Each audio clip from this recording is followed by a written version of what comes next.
এই অংশে আমরা গতকাল কথা বলেছিলাম দুই দলের অলরাউন্ডারদের এবং লোয়ার মিডল অর্ডারের স্ট্রেংথ এবং দুর্বলতা নিয়ে। আজকে আমরা কথা বলবো দুই দলের ব্যাটিং এর উপরের অংশ অর্থাৎ ওপেনারদের নিয়ে।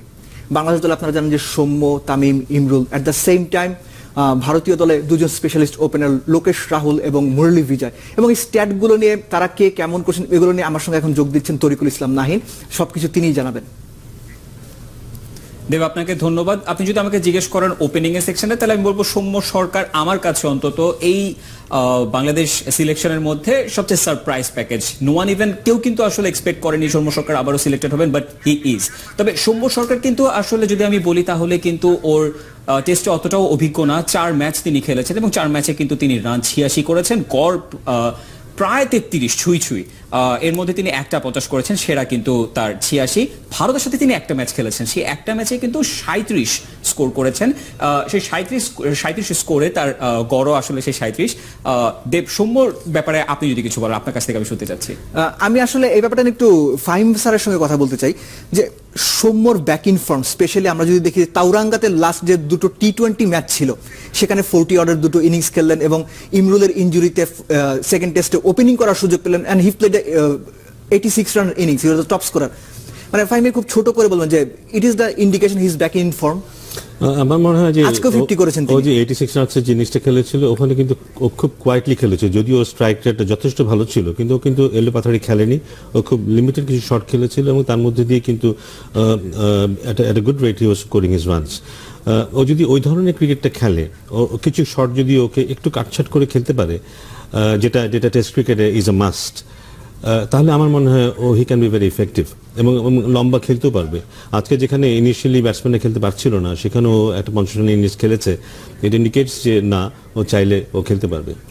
আমরা ইমরুলের ব্যাপারটা নাহিনের সঙ্গে কথা বলতে চাই যে ইমরুলের স্ট্যাটগুলো কি আমাদের একটু জানাবেন নাহিন, কি অবস্থায় আছেন তিনি এখন? অবশ্যই দেব, ইমরুল কায়েস কিন্তু বিট ইনজুর্ড এখন, তবে ইমরুল কায়েস কিন্তু খুব দারুণ পারফর্ম করে আসছেন বিগত দিনগুলোতে। 27 টেস্টের এগেইনস্টে তার রান কিন্তু 1450 এবং গড়ে প্রায় 28.64 তার রান, এবং সেই সাথে তিনি আমরা যদি দেখি তিনি সেঞ্চুরি করেছে 3টা, হাফ সেঞ্চুরি কিন্তু আছে 4টা, সেরা 150। তবে ভারতের সাথে যদি আমরা ইমরুল কায়েসের স্কোর দেখি তাহলে 3 ম্যাচ তিনি 3 টেস্ট ভারতের সাথে খেলেছেন এবং 180 করেছেন ভারতের সাথে, গড় 21.60।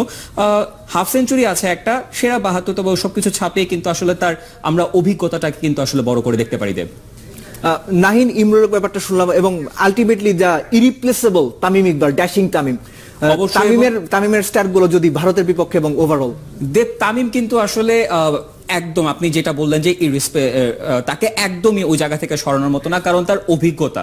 তিনি কিন্তু আসলে 46টা টেস্ট ম্যাচ খেলেছেন এবং প্রায় 3500 7 রান কম 3500 রান ছুঁই তার, 39-এর উপর তার গড়, এবং সেই সাথে সেঞ্চুরি আছে 8টা, হাফ সেঞ্চুরি 20টা।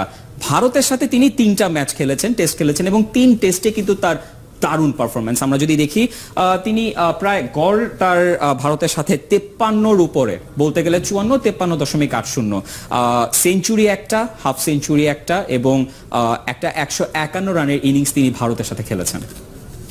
যেটা হচ্ছে যে আমরা বাংলাদেশের ওপেনারদের কথা শুনলাম, এটা নিয়ে আবার ফাহিম ভাইয়ের সঙ্গে কথা বলি।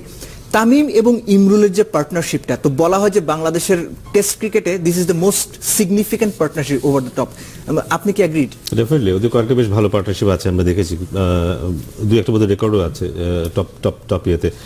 এবং ইটস ভেরি ইম্পর্টেন্ট যে ভারতের মতো একটা শক্তিশালী দলের বিরুদ্ধে খেলতে গেলে এই দুজনের পার্টনারশিপ এবং দুজনের রোলটা ভেরি ভেরি ইম্পর্টেন্ট, কারণ এটা একটা মেন্টাল গেম হবে।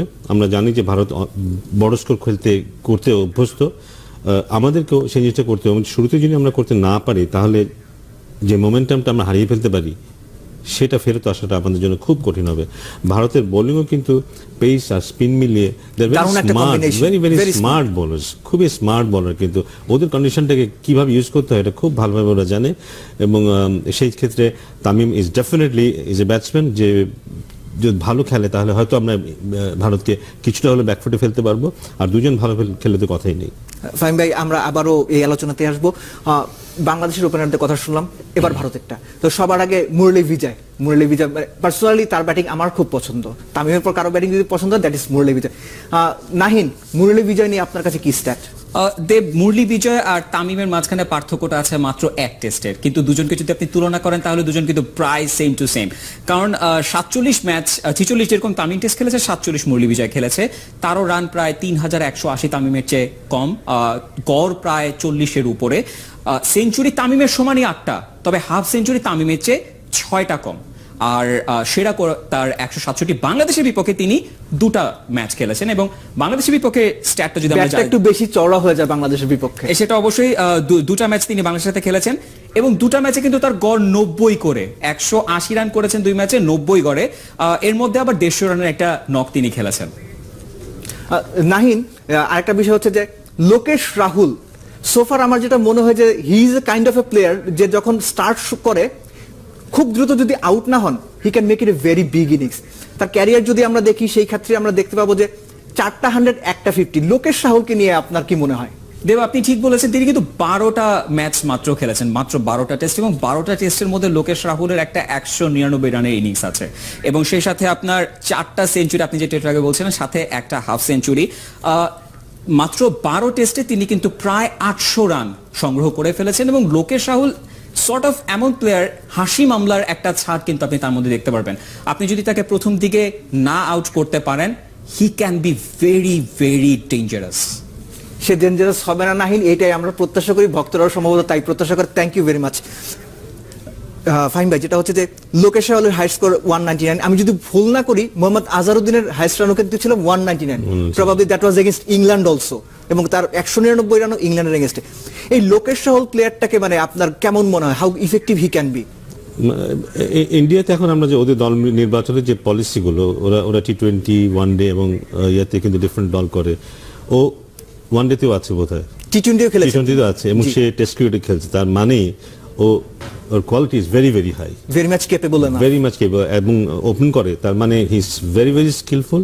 ওর জন্য সবচেয়ে ডেঞ্জার যে ব্যাপারটা হয়ে যায় যে ও যেই গতিতে রান করে, ভীষণ রকমের ডমিনেট করে, এবং সেটা অপোজিশনের জন্য খুব ডিফিকাল্ট একটা সিচুয়েশন। ফাহিমের ব্যাপারটা অনেকটা এরকম যে রাইট ফ্রম দ্য বিগিনিং অপোনেন্টকে ব্যাক ফুটে পুশ করার জন্য যেটা করা দরকার, so skillful, he is so skillful, এবং এত স্ট্রোক আছে ওর, যে জন্য অপোজিশনের জন্য ডিফিকাল্ট হয়ে যায় যে কোথায় বল করবে, কোথায় ফিল্ড সেট করবে, এটা একটা প্রবলেম হয়ে যায়। সো যেটা আমার আলোচনা হচ্ছিল যে আমার মনে হয় ওকে তাড়াতাড়ি আউট করে ফেলাটাই বোধহয় একমাত্র সমস্যার সমাধানের পথ। ওকে বেশিক্ষণ উইকেট রাখা যাবে না। তবে একটা ব্যাপার এখানে বোধহয় একটু আমাদের পক্ষে থাকতে পারে, লোকেশ রাহুল বাংলাদেশের বিপক্ষে এখনো পর্যন্ত কোনো টেস্ট খেলেননি, তো সেটা হয়তো কোনো কাজে লাগতে পারে। আই ডোন্ট নো, মানে তার অভিজ্ঞতা, বাংলাদেশের বোলারদের ফেস করার অভিজ্ঞতা নেই, হয়তো সেটা কাজে লাগতে পারে। হ্যাঁ, ডেফিনেটলি এটা হতেই পারে। আরেকটা ছোট করে জিজ্ঞেস করতে চাই যে মুরলী বিজয়, তার যে টপ স্কোর সেটা কিন্তু হায়দ্রাবাদের এই মাঠেই 167। মুরলী বিজয়কে আপনার কতখানি ইফেক্টিভ মনে হয়? মুরলী বিজয় স্পেশালিস্ট টেস্ট প্লেয়ার হিসেবে আছে, এবং ও বড় বড় ইনিংস খেলতে অভ্যস্ত, ক্যারি অন করতে পারে। হ্যাঁ, ক্যারি অন করতে পারে, লিমিটেড স্ট্রোক খেলে, সাবধানে খেলে। টেস্ট ক্রিকেটের যে খেলার যে স্টাইলটা, সেটা ওর মধ্যে আছে এখনো ইন্টারন্যাশনাল ক্রিকেটের মধ্যে, এবং he is definitely very good player, no doubt about it. Fahim ভাই, আমরা আরো আলোচনা করব, আরো কথা বলবো। সাকিব আজকে হায়দ্রাবাদে গণমাধ্যমের সঙ্গে কথা বলেছেন, সাকিব কি কথা বলেছেন সেগুলো শুনবো, তবে সেগুলো শুনতে হলে একটু অপেক্ষা করতে হবে। আর ভারতের স্পিন এবং পেস ডিপার্টমেন্টকে দারুণ শক্তিশালী বলেছেন সাকিব, আর ব্যাটিং লাইনআপকে বলেছেন সেনসেশনাল। সাকিব আল হাসান মনে করেন টিম হয়ে যদি টাইগাররা খেলতে না পারে তাহলে হায়দ্রাবাদ টেস্টে ফল পাওয়া বেশ কঠিন হবে। হায়দ্রাবাদে কথা বলেছেন সাকিব আল হাসান, শুনেছেন শামসুল আরেফিন। নিউজিল্যান্ডের লম্বা সফর শেষে দেশে ফিরে গণমাধ্যমের সাথে আনুষ্ঠানিক কোনো কথা বলেননি সাকিব আল হাসান। কথা বললেন হায়দ্রাবাদে এসে, কথা বলেছেন নিউজিল্যান্ড সফরের ব্যর্থতা নিয়ে, কথা বললেন হায়দ্রাবাদ টেস্টে টাইগারদের কি পরিকল্পনা হবে সেই নিয়ে। Their spin attack has been very good. Their fast bowler is equally supporting them, and the batting has been sensational. So all three departments, they have been doing really well. So as I said, we need to be our best to do well in this test match. আসলে সবার কন্ট্রিবিউশনটা থাকলে আসলে টিমটা ভালো করার সম্ভাবনা বেশি থাকে। এক পার্ট ভালো হলো আর এক পার্ট ভালো হলো না, আসলে ওভাবে টিম জিততে পারবে না। এছাড়া আশ্বিনের সাথে তার যে মুখোমুখি লড়াই সেই নিয়েও তিনি কথা বলেছেন। এইভাবে আমার ধারণা, না আমি চিন্তা করি, নাও চিন্তা করে, না কেউ চিন্তা করে। ইম্পর্টেন্ট হচ্ছে যেটা আমি বললাম যে দলের হয়ে কে কত বেশি কন্ট্রিবিউট করতে পারছে সেই দলের হয়ে, যে দলে খেলছে। সাকিব তার আলোচনায় একটি বিষয়ের উপর খুবই গুরুত্ব দিয়েছেন, সেটি হলো হায়দ্রাবাদ টেস্টে যদি ভারতের সাথে পজিটিভ ক্রিকেট খেলতে হয় কিংবা বিরাট কোহলিদের চোখে চোখ রেখে মাঠে লড়াই করতে হয়, সেক্ষেত্রে সিনিয়র ক্রিকেটারদের সাথে অবশ্যই জুনিয়র ক্রিকেটারদের সমান দায়িত্ব পালন করতে হবে। জিমখানা প্র্যাকটিস গ্রাউন্ড থেকে শামসুল আরেফিন, 71, হায়দ্রাবাদ, ভারত। আপনারা জানেন যে আমাদের সঙ্গে 71 স্টুডিওতে আছেন ক্রিকেট বিশ্লেষক নাজমুল আবেদিন ফাহিম। তো শেষ অংশতে আবারও ফাহিম ভাইয়ের সঙ্গে আলোচনায় ফিরছি। ফাহিম ভাই, যেটা হচ্ছে যে আমরা একটা ব্যাপার শুনলাম, আরেফিন যেটা বলছিলেন সিনিয়র জুনিয়রদের যে কম্বিনেশনটা, একই দায়িত্ব নিতে হবে, ঠিক একই ব্যাপারটা নিয়ে নিউজিল্যান্ড সফর চলাকালীন বেশ কথা হয়েছে। মানে আসলে তো ব্যাপারটা এইরকমই যে সবারই আসলে কম বেশি দায়িত্ব, যার যেটা দায়িত্ব ঠিক সেভাবেই পালন করতে হবে। ডেফিনেটলি, মানে জাতীয় দলে খেলা মানে আপনি ওই রোলটা প্লে করতে পারেন, কিংবা আপনি সেই যোগ্যতা রাখেন দেখে আপনি জাতীয় দলে আছেন। সিনিয়র জুনিয়র মধ্যে পার্থক্য এটুকু হতে পারে যে জুনিয়র যারা তারা একটু নিশ্চিন্ত হয়ে খেলতে পারে, এই সেন্সে যে তাদের কাছ থেকে এক্সপেকটেশনটা মানুষের কম থাকে, সেদিক থেকে তাদের উপর চাপটা একটু কম থাকে, বরং তাদের পারফর্ম করাটা একটু সহজ। যারা সিনিয়র, যাদের উপর এক্সপেকটেশন অনেক বেশি, তাদের কিন্তু আরো চাপের মধ্যে খেলতে হয় এবং তাদের পারফর্ম করাটা রিলেটিভলি একটু কঠিন, কিন্তু এক্সপিরিয়েন্স কারণে হয়তো তারা বেটার পারফর্ম করে। আমার মনে হয় এখানে মানে একটা দল হয়ে যদি না খেলতে পারি আমরা, 11 জনের যদি যার যে রোলটা আছে, যতটুকু করার সামর্থ্য আছে, সেটাকে যদি আমরা এক জায়গায় নিয়ে আসতে না পারি, তাহলে ইন্টারন্যাশনাল কোনো স্পোর্টসেই, শুধু ক্রিকেট না, মানে ফাইট করাটা খুব কঠিন ব্যাপার হবে, আমাদের জন্য তো বটেই। অলরাউন্ডার হিসেবে কিংবা বাংলাদেশের বেস্ট এভার প্লেয়ার হিসেবে সাকিব আল হাসানের উপর অলওয়েজ একটা প্রত্যাশা, একটা প্রেশার থাকে। মানে এখনো পর্যন্ত সোফার আপনার কি মনে হচ্ছে Shakib is handling it with quite ease, এরকম কিছু? ডেফিনেটলি সমস্যাটা হচ্ছে এই জন্য যে ওকে ব্যাটিংও করতে হয়, ওকে বোলিংও করতে হয়, দুদিকেই সমান মনোযোগ দিতে হয়। প্রত্যাশা তো দুই দিকেই সমান, দুই দিকেই থাকে। আমার ধারণা ও যেটা করে, ও এইসব নিয়ে খুব বেশি চিন্তা করে না, ম্যাচে যায় এবং ম্যাচটা খেলে। কারণ খুব বেশি চিন্তা করলে অনেক সময় সেটা হিতে বিপরীত হয়ে যায় অনেক সময়।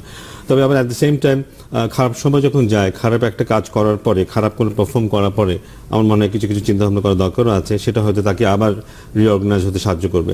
সো একটা ব্যালেন্স ওকে তৈরি করতে হবে ওখানে, কারণ ওর ক্যারিয়ার হয়তো এখন আরো 5-7-10 বছর ক্যারিয়ার এখন বাকি আছে, এবং ও যেই হারে ক্রিকেট খেলে, ওকে খুব হিসাব কিতাব করে সবকিছু করতে হবে। ওর এই ফর্মটা যদি ধরে রাখতে চায়, এই স্পিডে যদি এগিয়ে যেতে চায়, বা নিজেকে যদি আরো ইমপ্রুভ করতে চায়, মানে ওকে ওই ব্যাপারে আরো মনোযোগী হতে হবে।